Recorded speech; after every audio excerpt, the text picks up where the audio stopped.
Hey guys, I'm back again with a review of Kindred by Octavia E. Butler. I quite enjoyed it.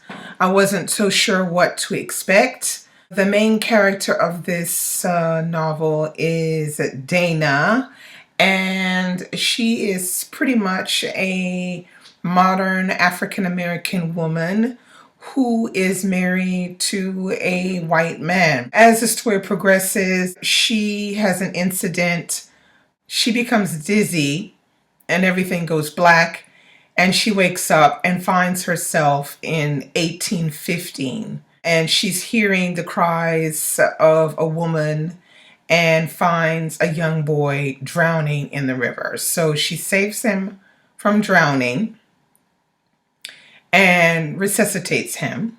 She doesn't realize she's in 1815 until the father arrives and she has a gun shoved in her face. At that point, she quickly disappears and comes back to modern day.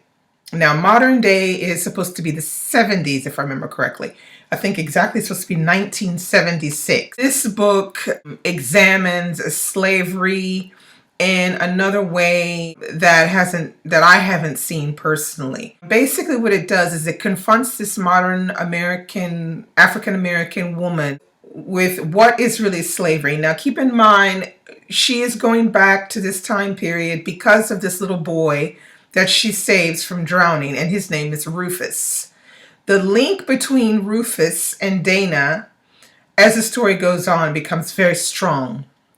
So strong that even Dana doesn't know how to resist going back and forth, doesn't understand how she can prevent this from happening, and is very fearful of when she does go back, what is going to happen to her. She's already pinpointed as a black woman who doesn't act black and who doesn't speak black.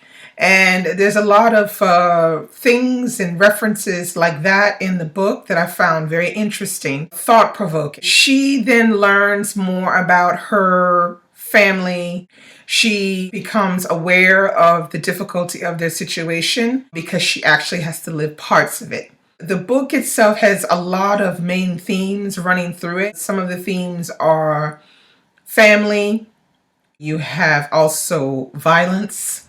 You also have power and control, and how the person that holds that power and control can be manipulative and vindictive, and how it can affect the lives of many people for various different reasons, and a lot of the times for very minor things. The book is quite violent in scenes. There's a lot of beating and rapes and stuff.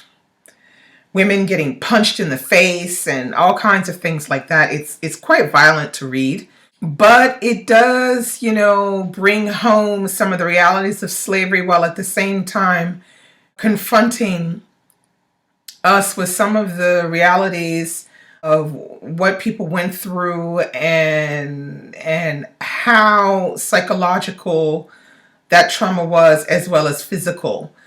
Because in some cases it's the psychological trauma that can cause more damage than the physical. This was not Octavia Butler's first novel, but it is a novel that has this time traveling theme in it. So it is not a full science fiction type novel. I think it's more of a historical fiction novel with a dash of science fiction, because you have the time traveling aspect. The characters are all very interesting because they all go through some type of growth. For example, Dana is the main character, and her growth is the most interesting to watch because we see her pretty much debilitated to the situation of being a slave when she does not feel a slave and is not a slave.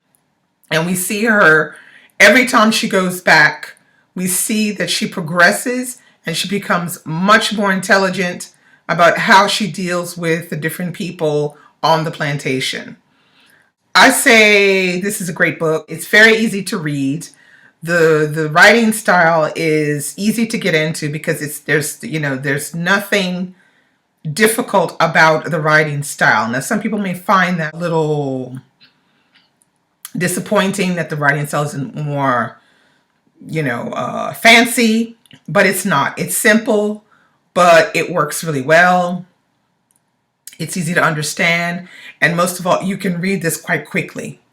I mean, I think I read this in about 2 days. Only thing is, it can be a little upsetting to read this kind of thing. I did a blog post on this, and I got excellent responses back from people that said that they had read this one.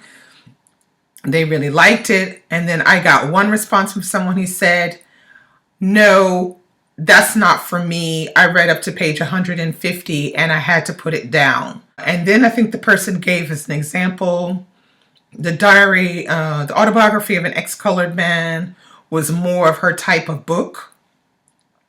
So I think she found this one a little bit too much in your face and violent. But it is an interesting read, and Octavia Butler does a very good job at showing the ties between master and slave and how debilitating and horrific that relationship was. And she does it by confronting a modern African-American woman to the situation. And that just adds, everything that is interesting about this story. I gave this 4 stars on Goodreads. This is the only thing I've read from her for the moment. But I think if I read another one, I'm going to be reading Fledgling. Now that one is totally different. It's about vampires. I don't know. I'm not a vampire lover, but I would like to see what Octavia Butler is going to do with it, because I think she deals a lot with race, sexuality, community, this kind of thing. More of a fantasy type novel. You guys should definitely pick this one up. I'll be back soon with another review. Bye-bye.